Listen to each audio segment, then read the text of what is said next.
Yo, what's good, everyone? Your boy Deke back again with That Fantasy Guy, a.k.a. Nick. And we talked some Madden last show. We don't really have a name for this yet. We're just throwing it up on my YouTube account.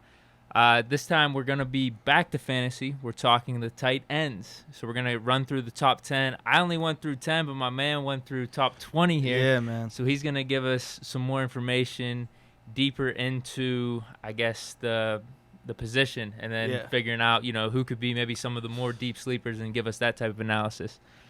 But as always, do you have anything you want to start off with? Anything on your mind? Or do we just want to hop into number one, give the people what they want here? Well, as you guys know, I'm a Steeler fan, so I told you I was coming out. My number one tight end's Ebron. Nah, I'm just playing. I take a lot of heat for giving some biased takes here, but no, we all know who the number one tight end is. You know what I mean? It's Travis Kelce. Over the last 3 years, or after actually over the last 2 years with Patrick Mahomes, he has 286 targets, 200 catches, over 2,500 yards and 15 touchdowns. The numbers speak for themselves. He's a surefire number one pick for a tight end. His ADP is he's getting drafted as the first tight end off the board, obviously, and he's going an average of 19th overall in PPR drafts. So, I wouldn't be surprised to see him go late first in maybe a 12-team league if someone wants to get a little bold. First. A little bold, but definitely second round. No, for sure. Now, I have a whole big thing on tight ends I'm sure we'll get to as this goes on. But I agree with you. He's definitely the number one pick, hands down. The main thing for me between Kelce and Kittle, obviously you mentioned all of the production in the past however many years. Whenever you look at the consistent production from Kelce, you compare it to Kittle. Kittle's been in the league a little bit less, but he has had 2 monster years back to back. And what's interesting, because I was trying to just see, the consensus pick is Travis Kelce. Yeah. Is there a way that, someone could make an argument or convince me that Kittle should be the number one pick? And I look back last year, actually they had the same amount of points per game, both Kittle and Kelce at 15.9. Mm-hmm. The thing is with me, like I said, Kittle had a monster year the year prior. So did Travis Kelce, though. The thing with me, whenever we're talking Kelce versus Kittle, is the Kansas City Chiefs offense and Patrick Mahomes. Yeah. That's really it. 100%. If you're going to pick a guy, you're going to want to be in a prolific offense. Yeah.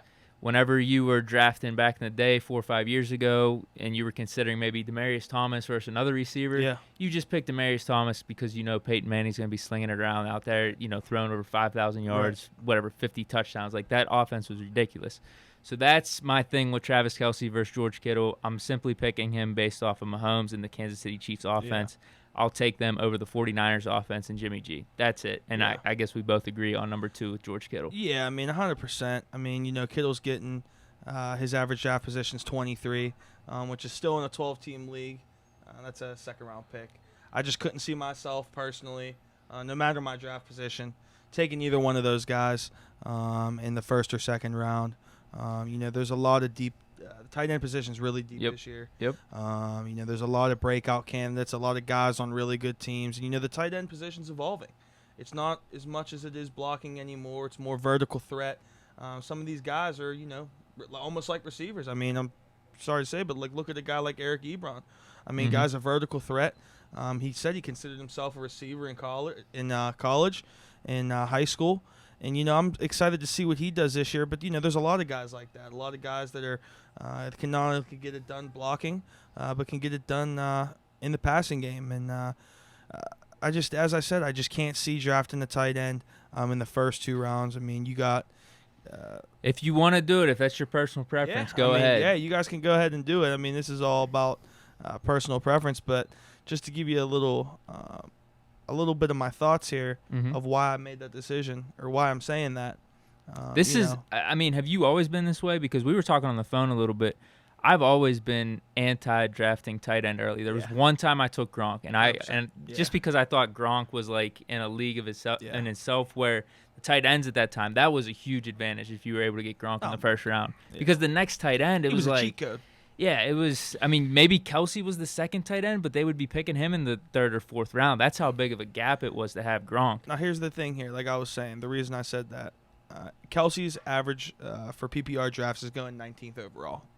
George Kittle's going at an average of 23rd overall. The next tight end with an ADP similar is Mark Andrews, who's going 43 overall. So that's a pretty big jump. I mean, you got to consider what guys you can get in those first 2 rounds. You guys can get real difference makers. And I really don't think that's the 2-round difference. I don't see that being as such a big advantage of having Kittle and Kelce over Andrews, over Ingram, Absolutely Waller, any of these other dudes that are in that mid-tier.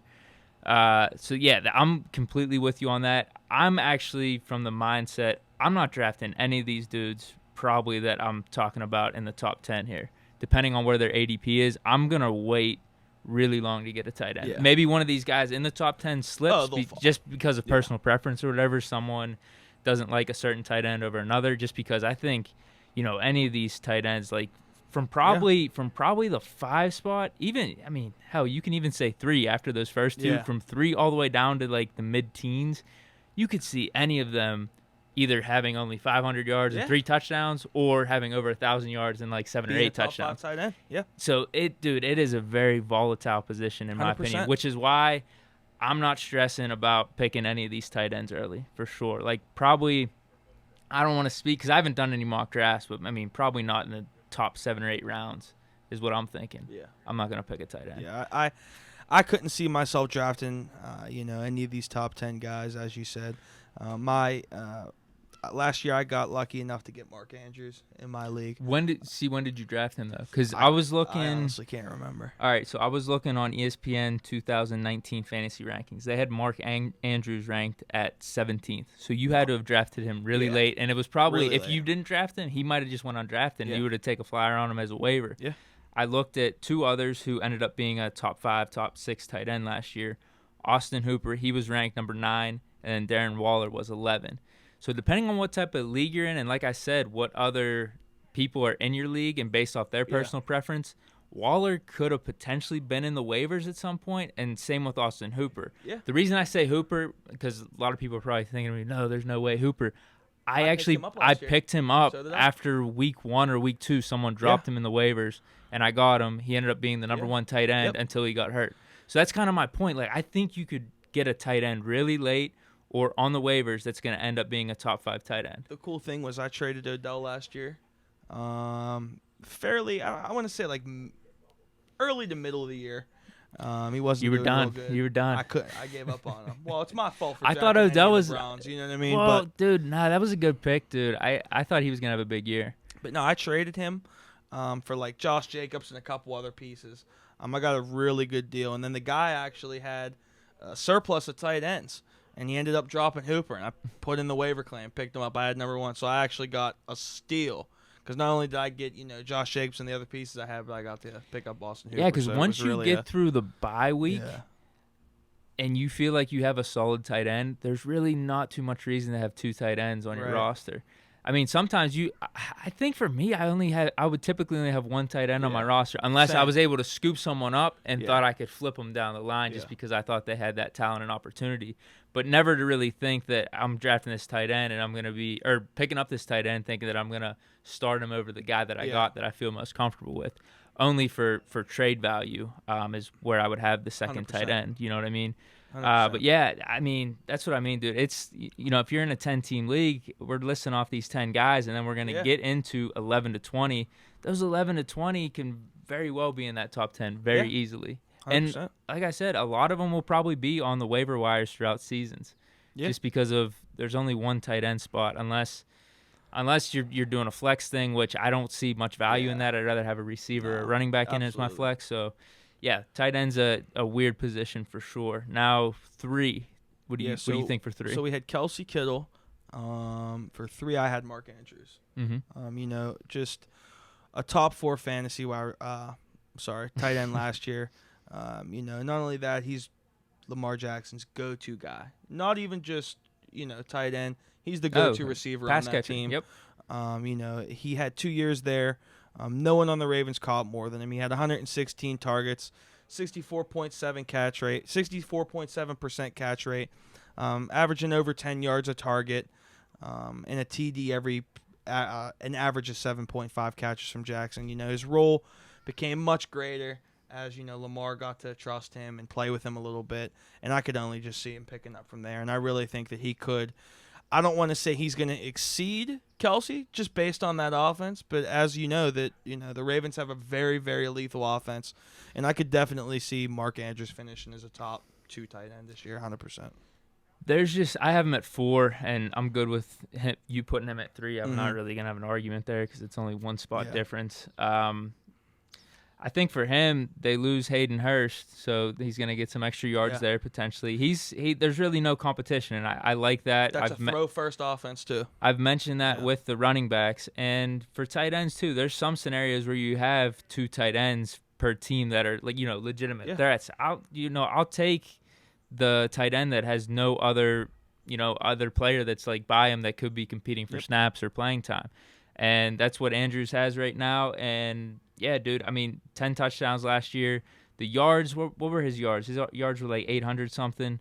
But the thing is, I think Lamar Jackson, we were talking about this with the quarterbacks. I think he can have a little bit of dip in the touchdowns. He had 36 touchdowns. Mm-hmm. At the same time, he wasn't throwing for that many passing yards. Yeah. I think the passing yards can have an uptick, and that means Andrew could experience just some receiving yards, just a surplus in that. So we'll see what happens. I don't think you can go wrong with Andrews at all. I've him at number 4. He was top 5 per game last year, number 5 overall. So yeah, that's why we got him within the top 10 for our rankings. Yeah, I could definitely see him going in, beginning, the late rounds around 3, or the late picks around 3. Like we said, I'm not picking them though. I'm just being straight up. I'm not picking any of these tight ends. Not. Yeah, absolutely not. Before the 7th or 8th round. Yeah, his fantasy stock's at an all-time high right now. As you said, they traded Hurst. This is going to be his 3rd year with Lamar Jackson. I think the sky's the limit with him.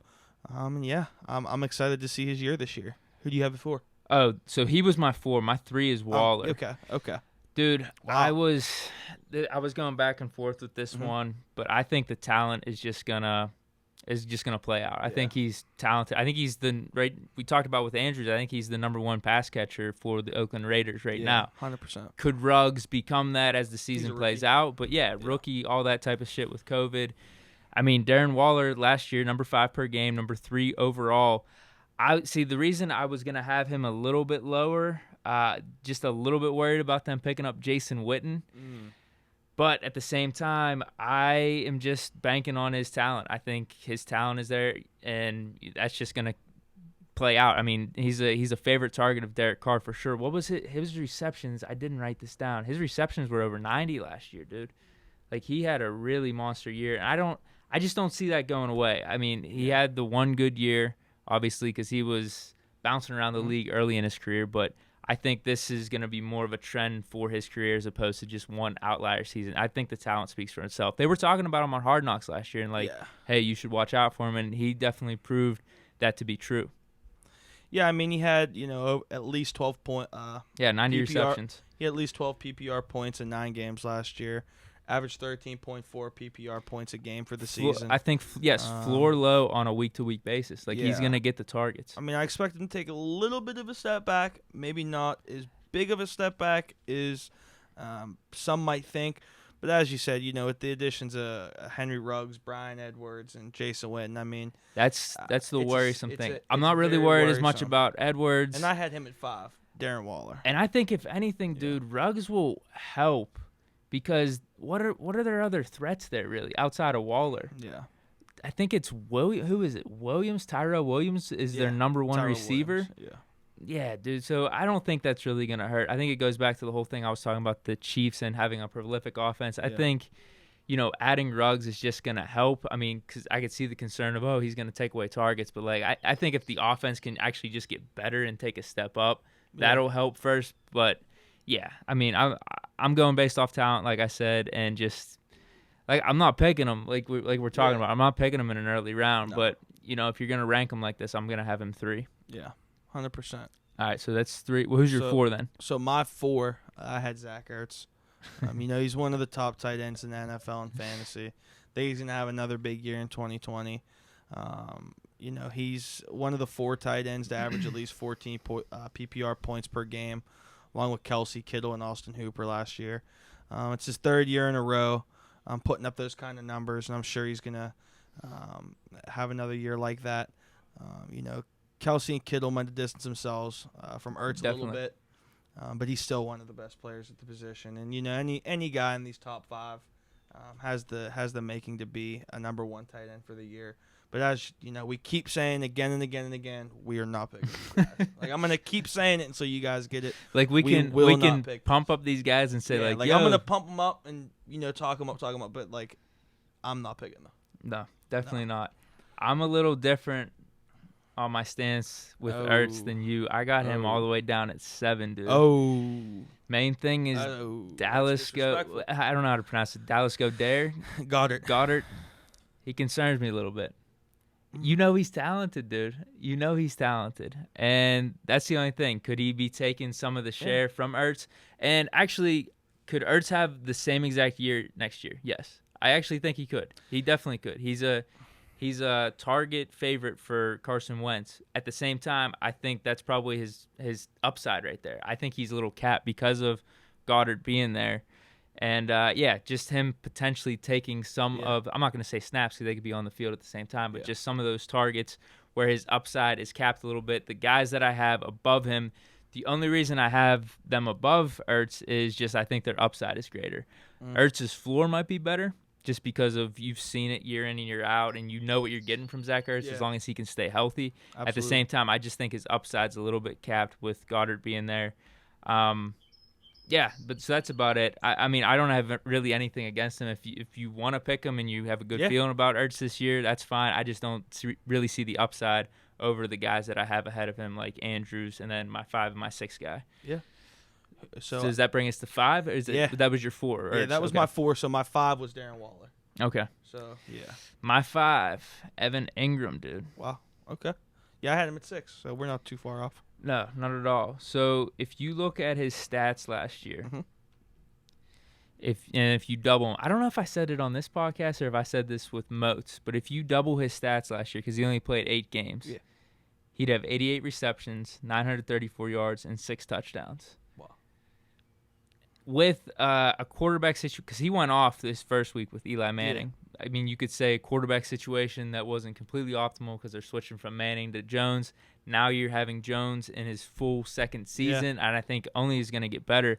And like I said with some of the guys above him, like Andrews, obviously Kelce and Kittle, not as much with Waller. That's why Waller, for me, it's just kind of like a shot in the dark with them bringing in Witten, where I think just the talent's going to play out, and especially with Witten's age. I'm really not seeing him do like that much damage in terms of snap counts or taking away any of Waller's targets. He was playing under a guy in Dallas that, he played most of his career with. Yeah, with Ingram, dude, I just like that he's the only tight end there, and the talent speaks for itself, dude. Think about this. If you had to pick a guy on New York, are you picking Sterling Shepard over him? No, in terms of Golden Tate over him. We go back in terms of pass catchers. He's probably the most prolific pass catcher on their team. I mean, as you said, the stats if he would have played the whole year, but the injury is a concern. That's it. I mean, you're you know what you're getting with him. He's an elite route runner. If he could be on the field, big. If you look at his game logs last year when he's on the field, I mean, the floor, I think Waller's floor is better, but at the same time, Ingram, he's going to get at least 3-4 catches a game, and then, maybe 40, 50 yards. So you'll at least get some points out of him. He's not going to put up a complete dud. He played really well with Daniel Jones last year. Averaged just over 11 PPR points a game with him.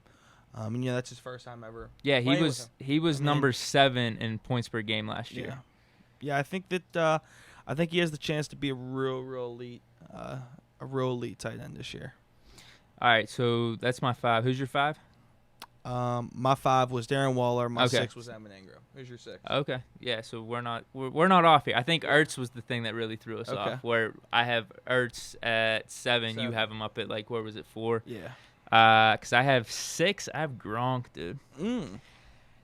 It's kind of like Ingram a little bit. There's a risky play there with the injuries, and we haven't seen him in a year. And the last time we did see him, it wasn't the Gronk of old. At the same time, you could say he was top 9 in points per game in 2018, where he was obviously banged up.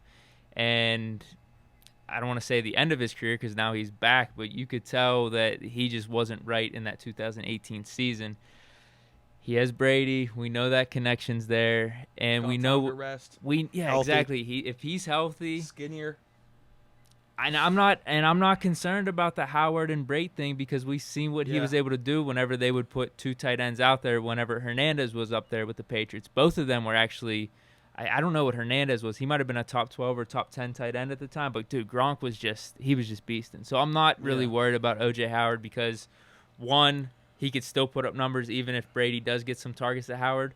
At the same time, two, there's that connection with Gronk that I don't think can be really separated with that, that Brady and Gronk connection. I mean, there's positives and negatives. As you said, the positives are, he's healthy. You got that built-in rapport with Brady. But you got to think of the negatives as well. You have to take them into consideration. He's going to be 31 when the season starts. And, he's going to be sharing the field with some of the best receivers in football. Chris Godwin, Mike Evans. And Bruce Arians really doesn't feature tight ends well into his offense. I got Gronk rated number 8. It's just due to the fact I actually think that's high. Both of us have him higher than most people. But his average draft position is going tight end 9. So I had him 1. Oh, really? 1 below. But still, I remember that 2018 season with him and just how slow he looked and how bad he was. And, I'm not saying that he's going to be that way. New offense, anything can happen. But, he's Rob Gronkowski. At the end of the day, as we said, the previous Madden thing, he's a first ballot Hall of Famer. We've seen guys come back from retirement and perform well. Dude, as dumb as it sounds, isn't there something to having Gronkowski in at your tight end spot? It intimidates your opponent a little bit. Yeah. Whenever you're waking up on Sunday and then you're seeing, well, we'll see how his season plays out because maybe the intimidation factor goes down a little bit. But I think first couple weeks in, you could be intimidating your fantasy opponent a little bit having Gronk in as your tight end. 100%. Because you never know what's going to happen. You look back at his 2017. I know we're talking at this point it's 3 years ago, but he was a top 2 or 3 tight end at that point. Mm-hmm. So I'm thinking he could get more to that as opposed to the 2018 that we saw. And like I said, dude, when he was on the field, though, he was still a top 9 tight end in terms of points per game. Yep. He was just unhealthy. So with that being said, is there a floor there that it's actually not as low as we think it could be? Just think 2018, he was still top 9 in points per game. That was a bad year for him. Yeah. And you're just thinking it could go up a little bit, right? Yeah. At least in terms of a floor. Yeah. His average draft, he's overall, he's going 75th overall amongst all players, which is like round 7. I don't know. I do kind of want Gronk on my squad. I'm not going to lie. Come on. And this is why I have him over Ertz. Like I was telling with Ertz, I think Gronk's upside's better than Ertz. That's all. I just think his upside's better than Ertz. We know what Ertz is gonna do. Gronk, dude, he can have a 12 touchdown, 1,000-yard year in my opinion. I don't think we're getting that from Ertz. I don't think there's any shot. I don't know. I think we're getting 900 yards, maybe 6-7 touchdowns at best from Ertz. You're talking about Ertz having Goddard. Yeah. Right? Well, I told you, dude. Who's Gronk have? I know. I told you. I'm not worried about that, dude. I think the Gronk-Brady connection just overtakes anything. I don't know. Any potential. We're going to find out. But like I said, even if Brady does like Howard and he's getting Howard the ball, I don't think that takes away from Gronk, like I mentioned with the Patriots offense when they had Gronk and Hernandez there. Yeah. Both can eat. The question is, is Brady going to be thrown for like 5,000 yards this year? That's the thing I'm wondering. That's a bold statement. Who's their running back? Ronald Jones. That's what I mean. I could see him throwing a lot. Another running back to look out for there is Keyshawn Vaughn. I know. We were talking about this when we were talking about running backs. But, dude, Brady could have over 4,500 yards down there with the receivers and the tight ends. Got a nice line now. Now, if they had Zeke Elliott down there, all right, maybe you're going to run the ball a little bit more. But they don't have a running back like that. They're going to be throwing it. They're going to want to get the ball out of Brady's hands quick, and when you want to get the ball out quick, that's a tight end. That's a tight end. Right. And that's why tight end or running back. That's what I mentioned the running backs, too, is kind of like a sleeper pick. Could one of them be like a James White down there, maybe Ronald Jones? I think it would be Ronald Jones because, if you look at Keyshawn Vaughn in college, he was more of like a power guy, a bigger guy that can, power it, and he'll be more of a goal line back, get that goal line work. We saw Ronald Jones last year. He was terrible on the goal line, dude. I couldn't even watch it. I had him on my bench, dude. I dropped him. I couldn't do it. Number 8, I have Hayden Hurst. Did you do 7? No. Wow, I just jumped the gun. Yeah, so 7, I have Hunter Henry for the Chargers. I don't even have him in my top 10. Dude, come on. It goes back to the whole thing I said about the running back. It's just the Chargers offense for me. That's it. I don't really believe in Tyro Taylor's being this prolific passer. If anything, if Rivers was there, yeah, I'd probably have Henry in my top 10, but I'm just not feeling it with Tyro Taylor. He barely has thrown over 3,000 yards in his 3 years in Buffalo. Tyro Taylor has one of the highest check down percentages in all football. I know that. I'm just seeing. But Charles Clay up in Buffalo, he only had, I think it was those 3 years Tyrod was starting, he only had 500 yards. You could tell Charles Clay had some talent. I just don't know if he was able to live up to that potential being up there in Buffalo with Tyrod Taylor. That's what I'm worried about with Henry. I do like the whole thing where I mentioned with these tight ends and even with running backs, there's no one else competing with them. At this point in their careers, I like Henry's talent, too. I want you to be honest with me. I like Henry's talent. With this. Okay.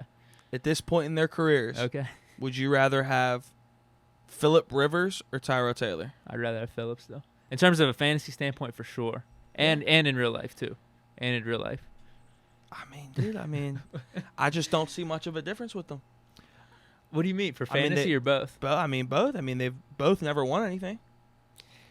Yeah, but Phillip Rivers is a borderline Hall of Famer. Oh. I think he's probably going to make Hall of Fame. 8-time Pro Bowler. No Super Bowls. I know that, but Dan Fouts has made it with no Super Bowls. Dan Marino, Jim Kelly. He's on that tier. You're comparing Phillip Rivers to Dan Marino? Not Dan Marino. I put Dan Marino over Jim Kelly and Fouts, but I think Rivers is on that Kelly and Fouts tier for sure. Probably over Fouts. Probably where Kelly is. I think that's definitely comparable. Justin Herbert, too. He gets in there. He likes to throw to them tight ends. We saw it in college. I just look at these stats, man. I mean, his last... It's there. Listen, his points per game last year was there. The only thing is no Phillip Rivers now. With a knee injury last year. With a knee injury. And he missed it. The talent's there. I can't deny missed 4 games. I think he's a great with tight a knee end. injury. Not a great tight end. Really good tight end. A knee injury, aside from like a hamstring or something like that, is one of the most hardest injuries to play on as a football player. In his final 11 games, he averaged at least... Or no, well, not averaged. He did score at least 13 PPR points in each game. I just feel that he's gonna build off that. I mean, if he can average that in 2020, I mean, he's gonna be a top 5 tight end in football. He was number 8 in terms of points per game last year. And that's what he finished. Yeah. Missed 4 games. Yeah. Well, points per game kind of. Yeah, but it still takes that out. But at the same time, yeah, if you're hurt, maybe it takes you a game or 2 to get back, 100%. Where that could kill your point per game average. I mean, especially as I said with the knee injury, it's a nagging injury. Yeah. It's tough to come back from, and he came back and just blew people away. So I mean, I wouldn't be so shy. I mean, if people were going to let him drop past round 10, I mean past the 10th. I'll let him drop. I'll let him drop to you. Oh hey, I'm in. Please. Well, I have nothing against him. Like, you could tell me everything good about him, and I'm going to agree because I think he is that type of talent. He's just had a problem staying on the field. If it was Rivers, I would easily have him on my top 10 if Rivers was their quarterback. If Rivers was there, I mean, I don't know. I mean, you'd take him out of your top 10. I don't know. 4,600 yards still for Rivers. I'm not taking him out of my top 10. I probably have him in the same place. Okay. I just don't see the difference at this point in their careers between Phillip Rivers and Tyro Taylor. Are you thinking Tyrod's going to have a decent year then? I mean, I'm not saying he's going to have a decent over year. Over 3,000 passing yards? I look at Tyro Taylor and I look at the rookie sitting behind him. I mean, as I said in the quarterback rankings, I don't know if Tyrod's going to play the whole year there. He's going to be a mobile, elusive quarterback, likes to, scramble in the pocket. They don't have a lot of good receivers. He's going to have to do some scrambling. I wouldn't be surprised if he got hurt this year. Herbert, yeah. I mean, I wouldn't be surprised. I mean, he gets injured almost all the time. He got injured in Cleveland. That's how Baker came in. Yeah, I don't know. I think we could see a similar situation. I think that's what concerns me though too. Just the uncertainty then at quarterback. Right now, it is Tyro Taylor to start off the season, but I'm not a believer in him. I'm not really a believer in Herbert though either. You like him? Love him. Really? Out of the first round quarterbacks that were taken, where do you have him? Third, just after 2 and Burrow. 100%. And then it was Love. Yeah.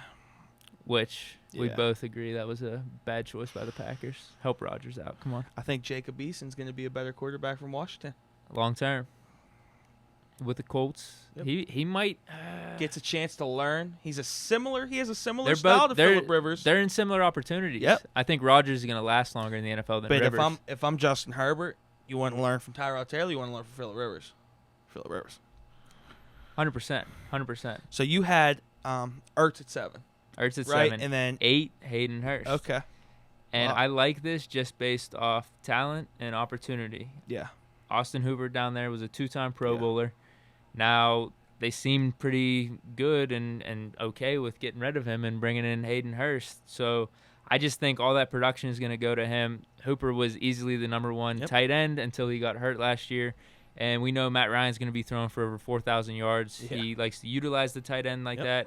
So I just think all that production's going to him. He has the talent. And, Falcons obviously see something in Hurts that they're going to fit into the system. I don't see any other competition there. So, it's just pretty simple for me that as to why he's 8. I think the talent meets opportunity. Matt Ryan being a quarterback there. Hooper has proved it in the past to be very productive as well, and he's just going to be getting all those targets. So, it makes sense to me. I mean, he lacks the experience that Hooper did. Mm-hmm. But, he's just as tall. He's a little bit faster. Hooper averaged 5.5 targets a game in 2018. And then 2019, it jumped up to 7.5 targets a game. Dude, those are big numbers. And, Hurst, he was a good tight end when he needed to be in Baltimore. I think that's going to be it's going to play into his benefit. He's going to get a lot of targets. If he can catch the ball and run, I mean, dude, Matt Ryan's going to put him in a position to win big time. I had him at 10. Not too far off. Yeah, 8 I had Gronk. 9 I had Higbee. I have Higbee at 9 too. Same thing with Hurts. I think Hurst might have a little bit more upside, which is why I have him 8 over 9. Yeah. But Higbee, I don't think it's really a flashy pick, but he's gonna be the guy in LA. He had almost 70 receptions last year, over 700 yards. There's no competition. Nah. I like those chances. That's kind of what I'm saying with Hurts. Robert Woods is like the only guy there in the passing game. You add the opportunity with the talent. I mean, they got Cooper Kupp, but at the same time, he's Cooks, a check down. I mean, Cooks is gone. Gurley's gone. Yeah. I mean, I'm thinking Cam Akers, and this is what we were talking about with sleepers and running back. I think Cam Akers is definitely going to take over that backfield. But, I mean, Gurley was getting catches out of the backfield there, so I mean, some of that's probably going to go to Higbee. I mean, he had, like I said, almost 70 receptions last year. Could that bump up to 80, and then he gets maybe 900 yards? Mm-hmm. Goff in the past 2 seasons has thrown for over 4,600 yards. Yeah. So, dude, I like, for all the reasons I said with Hurts, for all the reasons I said with other tight ends before him, the opportunity meets the talent and just how the offense is set up, he's going to get his chances. So, Higbee at 9. Yeah, and I mean, his last 5 games last year. Oh, he was really good down the stretch. He averaged 21 PPR points a game. Mm-hmm. Wow. That's more fantasy points than any tight end. Yep. McVay's been pretty open with his plans for him in this offseason, saying they have really, really big plans for him. I really don't have any doubt that he's going to hold up to that. I think there's potential for him to snare, over 7 targets a game, which is very rare for tight ends. We're talking about guys like, Matt Ryan, how much he likes to throw the tight ends, and he's hitting, Hooper last year, 7.5 targets a game, and look at the year he did. He was the number 1 tight end. I think if you can get a workload like that as a tight end, especially in a Sean McVay offense, I mean, you're in a good position. Exactly. Who's your 10? Hayden Hurst. Okay. Yeah. Got you. So I had Hurst at 10. Okay, so I don't have Henry in my top 10. Okay. That's why I have this person. You don't have him in your top 10 at all. So I have Gesicki. Am I saying that right? Mike Gesicki. Gesicki. Yep. Down in Miami. Wow, you're high on him. Dude, I am, dude. I am. It's the finish of last year. Mm-hmm. He finished really good. He had that connection with Fitzpatrick. He finished as a top 12 tight end overall, and most of that was based off his last 6 to 7 weeks. Mm-hmm. And I think in that stretch I was reading that he finished as a top 6 or 7 tight end during that, that end of the season run. I just like his upside, dude. I think with him being the guy there, there's another guy that I was thinking of putting there, and I think it would have been a reach. just in terms of the whole upside thing that I'm talking about, and that's Blake Jarwin. But he's, I think most people have him in the teens. But what I like about him is he's the only guy, and same with Gesicki in Miami. The only thing that I have with Gesicki over Jarwin is he's been able to prove it as being the main guy over a stretch. Even though it was a small sample size, he has that connection with Fitzpatrick. I even think if Fitzpatrick doesn't end up being the starter midway through the season, he'll be fine with Tua just because we know Tua's talented, and then whenever you have a rookie quarterback, tight end's going to be their safety valve too. Do you think that Fitzpatrick's going to play most of the year there? That's going to be interesting, dude. It's going to be dependent on how he starts because he could even if he starts hot, though, he's going to have, how his career's gone. He's going to have a 4-game stretch where he's really hot, and he's going to have 2 or 3 games that are clunkers. That's when you put in Tua. So it's either he starts off hot, starts off good, and then he has 2 or 3 games. You're just like, geez, this is the Fitzpatrick we know, and then you put in Tua, or he's going to start off bad, and then you're just going to put in Tua anyway. That's the most likely scenario for me. What do you think? I don't know. I mean, they were pretty open about how they're going to try and keep him off the field. Are you saying, are you higher on Gesicki? Oh, no, I'm way low on Gesicki. Really? Why? Dude, I'm way low. Why? I mean, I'm not hating on him, but just the fact that I don't know that Tua is going to be there this year kind of hurts because would you be higher if it was Tua or Fitzpatrick? Because he had that connection with Fitzpatrick at the end of last year, and Fitzpatrick's a gunslinger. Yeah, but I mean, if we look at the passing game there, we talk about how Mark Andrews is the top target in that offense. We talk about other guys, how they're the top options. He's the number 3 target in that Miami offense. They got Devonte Parker and Preston Williams. Preston Williams is when we talk wide receivers. I know you're high on when we him. talk wide receivers next week, you guys are going to be shocked. That's all I'm saying. No, I'm serious. But dude, I mean, Travis Kelce Dynasty leagues, Preston Williams. Wow, I would jump all over that. All right, so hold on. If we look at the guys that I like that point where you say number 1 target. Higbee, you would say Cup's probably the number 1 target. Yeah, Cup. Even probably, Woods. Yeah. Hurst, you got Julio Jones, obviously Ridley. Yeah. So I think we're at that point where you're gonna have guys that It's just all offenses are different because look at the targets that Austin Hooper had last year around him. Yeah. Ridley, Julio, you know what I mean? And then him. And he still managed to be. So I can't really say that with, it's not like a fact. Like I'm saying a fact. No, I but get just it, just the thought of it, but you're it high just on scares Williams. me. No, but your point of being high on Williams and him starting to take over. Yeah. That's kind of the point you're making, which I get. Dude, I don't know, dude. I think I picked him up in one of my leagues, Gesicki, because Hooper got hurt. I used him for a game or 2. He did solid for me, man. I just really like the end of his last year. He's still young. I think he's still got potential. 51 receptions, 570 yards, 5 touchdowns, and most of that being towards the end of last season. That's kind of the reason. I think Miami's probably going to be a little bit more on the uptick with the season coming up. Yeah. But at the same time, we were talking about, dude, you look at the end of his last year, really solid in terms of just targets, receptions, and just all-around play, touchdowns. He was a really good tight end. Starting from week 8, it's tough, though, because he had a couple duds there. But he still got his one dud game where he had 1 reception for 6 yards. He still got 5 targets. Mm-hmm. Dude, that was his floor, was 5 targets. That was his worst targeted game from week 8 on. Everything else was 6 and up. Just a little, what's the word I'm looking for? A little, I don't even know the word, but a little tidbit. Yeah, I mean, Fun I fact. have him ranked 17 on my list. Mm-hmm. So if you wanted me to run through real quick here's what I was gonna say. Why don't you run through your 11 through 20 then? Yeah, I'll just give a couple facts and then I got just some names highlighted here in that range where it's like I kind of want to talk about them. What are you thinking about some of these guys? So I'll just run through my 1 through 10 right now. So obviously we had Kelce 1, Kittle 2, Mark Andrews 3, Zach Ertz 4. Darren Waller 5, Evan Ingram 6, Hunter Henry 7, Gronk 8, Higbee 9, Hayden Hurst 10. At 11, I had Jack Doyle. I think with the fact that Ebron's gone, he's a guy that is in an offense that since Frank Rich got there, it's the most heavy tight end passing offense in all of football. The only year he hasn't seen 100 targets was 2017, and he still finished that year as a top 10 tight end. I really think that the expectations, he could be a top 10 guy, maybe a top 7 guy. He might be a little bit better in PPR formats. It was an interesting pick that you texted me about, but I mean, you bring up good points with the whole Rivers thing. Yeah, you bring up good points. Yeah. I mean, he's a 2-time Pro. Look what Rivers, it's not necessarily based off Henry. his. Yeah, and Gates. It's not. He loves the tight end, and that's a tight end offense. His Pro Bowl appearances aren't based off his pass catching or anything like that. No. It's been there, but it hasn't been completely prolific. But with Rivers now, Rivers put Gates in the Hall of Fame.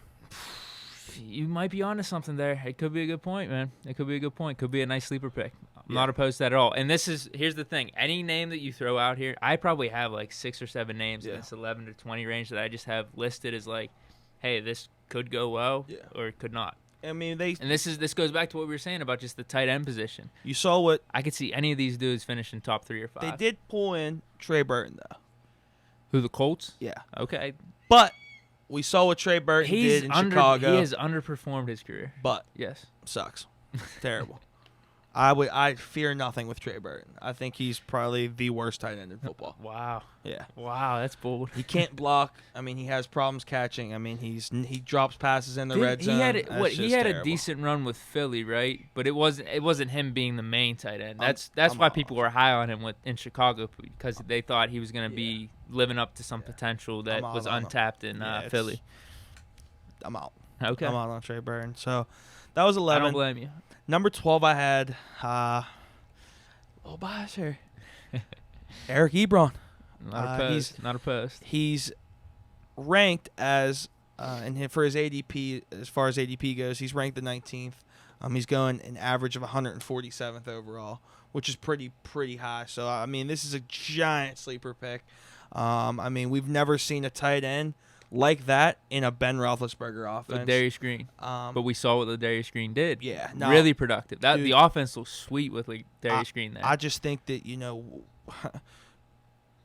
the fact that Big Ben made Mcdonald and Jesse James both be productive. Be competent tight ends, is very impressive. And now you're bringing a guy in like that who's such a vertical threat.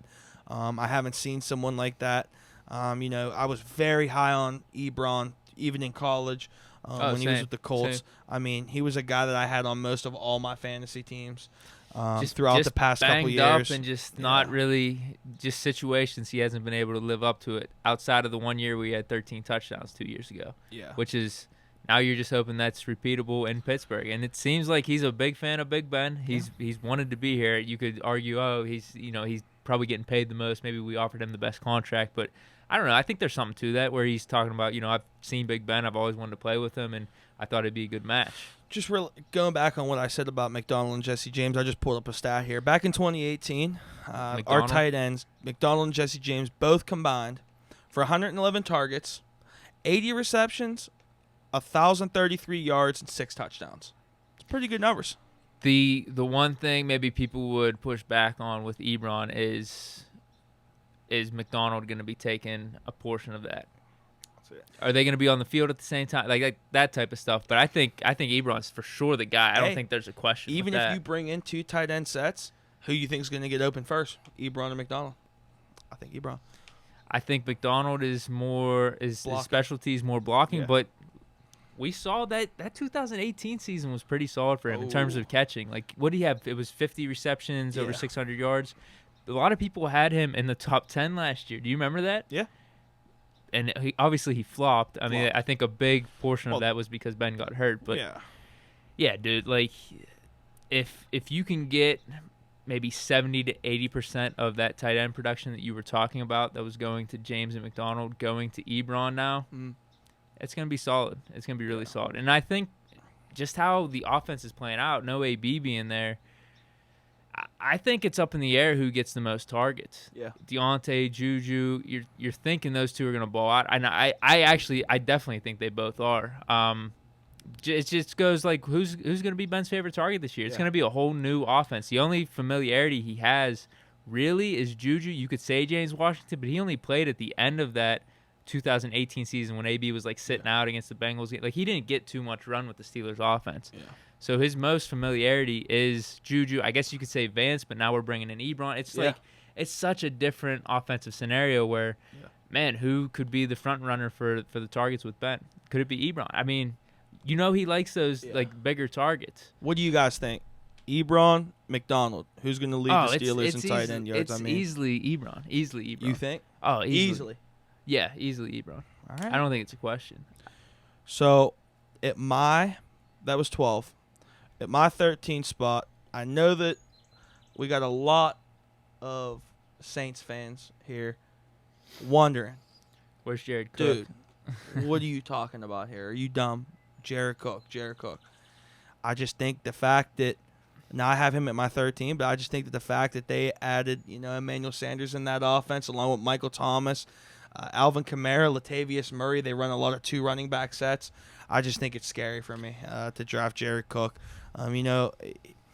His fantasy production's based entirely off his efficiency. And, that's just not sustainable anymore with the offense that they run, Yep. He had 10.8 yards per target, which is nearly 3 yards better than his career average. And his 13.8% touchdown rate was at least double what you should expect in 2020. I still don't think that. I just don't think that he's the guy for me. I think that if at the range that he's going, that 98 range, I'd rather get a guy like Ebron that's averaged ADP's going 147th overall, or a guy like Noah Fant with some upside there in that Denver offense, or I agree. Austin Hooper in Cleveland. I couldn't see myself picking Jared Cook, and I definitely would steer the fans away from picking him. To pump up your argument a little bit, he finished top 9 in points per game last year in PPR, and that was probably the best season you're going to see from Cook. 100%. And it was still only top 9. Yeah.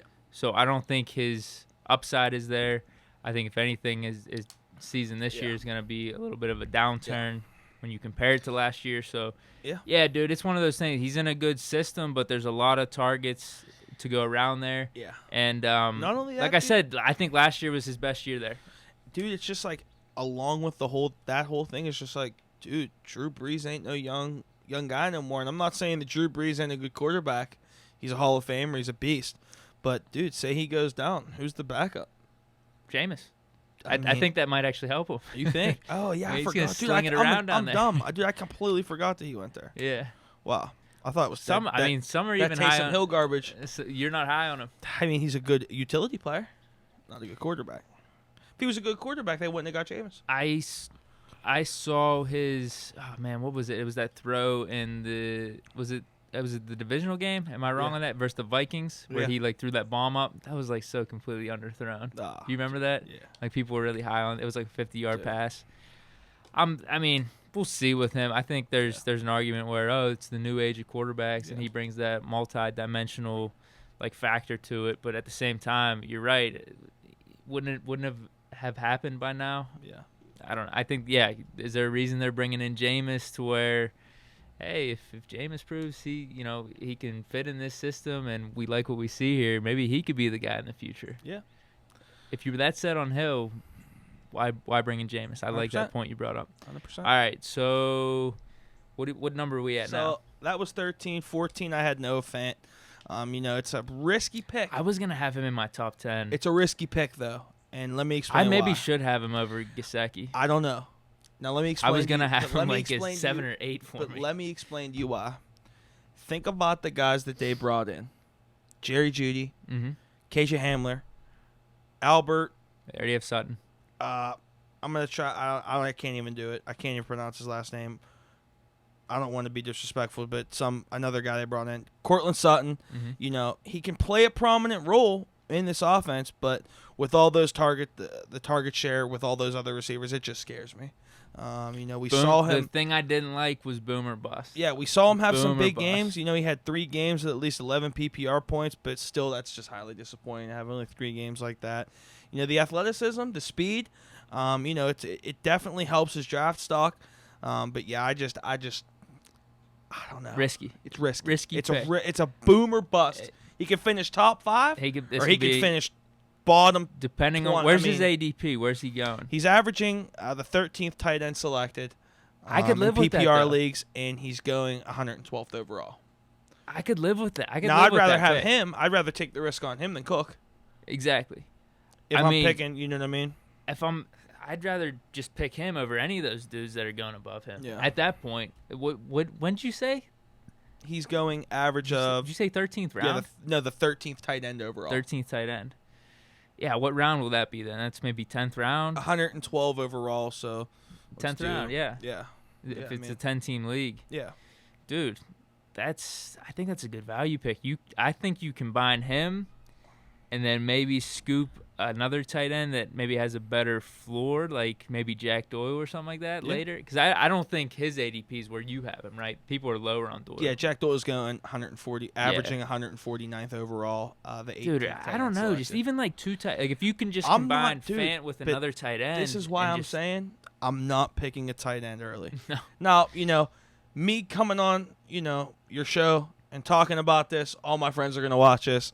And all my asshole friends are all going to pick my tight ends that I want to pick. So, I mean, I'm saying this, and it's honestly hurting me. But, Jack Doyle. They're going to jump all over my guys. You know what I mean? They're just – I told you the Connor story.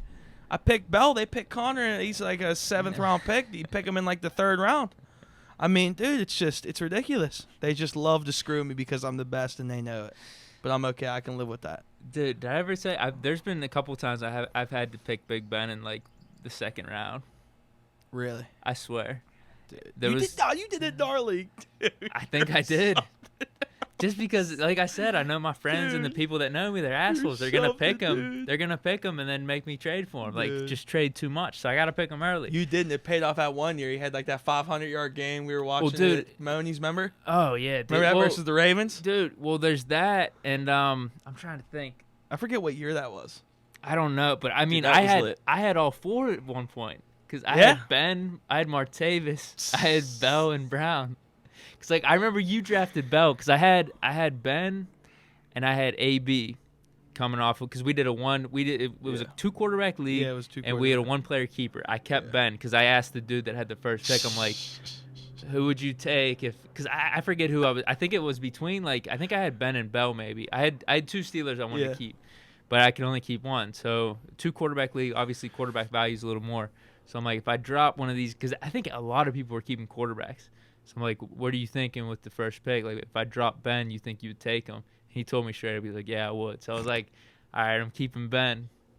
And then I had the 3rd pick because we did that lottery. Do you remember we did that video lottery? Yeah. I ended up with the 3rd pick. And that year, I think it was Lacey, Bell, and then AB were the first 3 picks. And I had AB at 3, so I had Ben and AB. And then you had Bell. I think you were the 2nd pick, and you took Bell. Am I wrong on that? I think I had Bell, yeah. And dude, I traded the house for Bell like the next day. Do you remember that? Yeah, I traded like Mike Evans, Hopkins, and a really good running back. It was like Eddie Lacy, I think. I didn't have Lacy. I didn't have Lacy. It was a good running back though. It was like someone. Damn, it was like a mid-tier running back. I remember that one year I kept trying to get that Big Eddie off you. I called you every day. I know. So let me get that Big Eddie. Well, this Eddie. might be the same year because the dude that had the number 1 pick drafted Lacy. But that was the year Lacey had the worst start ever. Yeah. And then I bought low on him. He came up a little bit towards Thanksgiving. Yeah. I think that's when you wanted him. Thanksgiving Eddie, I needed him.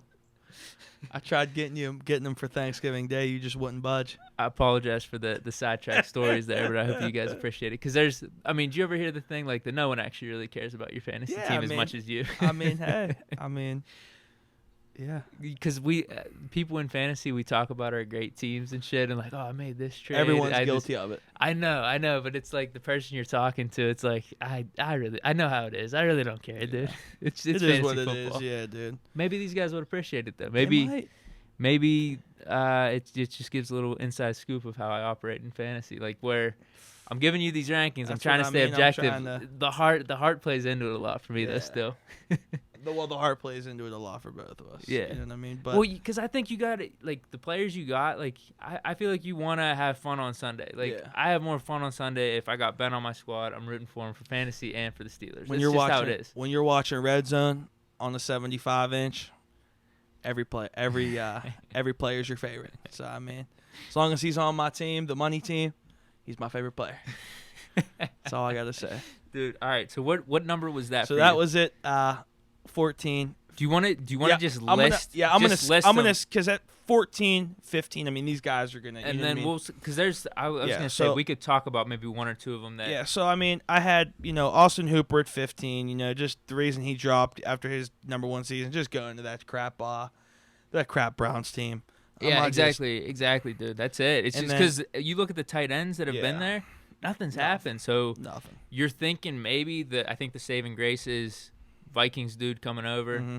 That he's going to use the tight end, even though, I mean, Kyle Rudolph, he's never had a crazy prolific year up with the Vikings, but maybe Hooper's got better talent. Maybe he sees that. Maybe it's going to be a little bit more open there in Cleveland just because, I mean, I was talking about this on Mocho. That's got to be like a top 3 or 4 offensive situation for a quarterback. If you're Baker, Odell, Landry, 2 top 10 running backs, Hooper, and Njoku, the line's a little bit more improved this year. Dude, that's crazy. Yeah. Like, he has no excuse this year.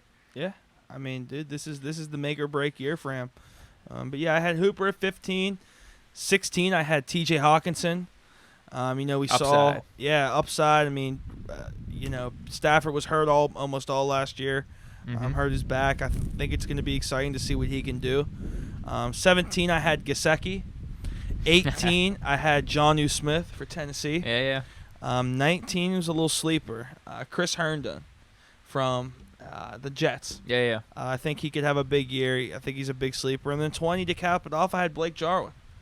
Dude, why? Yeah. That's my question. Like, I was telling you, I was really thinking about putting him in the top 10. Why is he that low? For me? There's no one else there. Well, for me, it's just the passing options that they have, dude. Yeah, they got but like Amari Witten's Cooper, gone. Gallup, Zeke. I just think Lamb. I just don't think that look at the type of offenses that Green Bay ran back in the day. I mean, dude, under Mike McCarthy. Finley did decent. Under Mike McCarthy, but he wasn't a real good fantasy. He couldn't stay healthy though. But dude, it's just like I don't know. I just feel like that they air the ball deep, and I just don't see Blake Jarwin as a severe deep threat. I think he's more of like a check down blocking type of guy.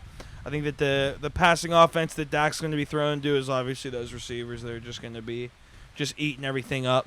Checking it in the check downs, I think they're going to really come to Zeke. Dude, if you got him at 20 and he's averaging tight end 20 in ADP. Dude, I like that going pick, 171 overall. That's a guy I'm going to target just because I know you could make the argument for all the other options being there. It's raining, it's coming down right now, but I think we're good in terms of sound rate. The camera's fine. It's under some covering, cool. So we're good for now. Maybe we'll cut it a little bit short. It's up to you though. I mean, I'm with whatever. But no, I wanted to get into Jarwin though real quick. Yeah, dude, just Jason Witten not being there, and like he was able to put up some numbers last year with Witten being there. Now Witten's gone. It's his role, and I think if we talk about Dak having a decent fantasy year, I think a decent portion of that's going to go to the tight end. So that's why I love that pick. I mean, for he's tight someone end I'd 20, stash on my bench here at number 2. I mean. I like that pick, dude. I don't know why people are. I mean, you made the whole spiel about why you're a little bit down on him. He might not get drafted, but I mean, off the waiver wire, that's sneaky. I'm with you on Hawkinson. I like that upside too. Hooper, we agreed with. Yeah.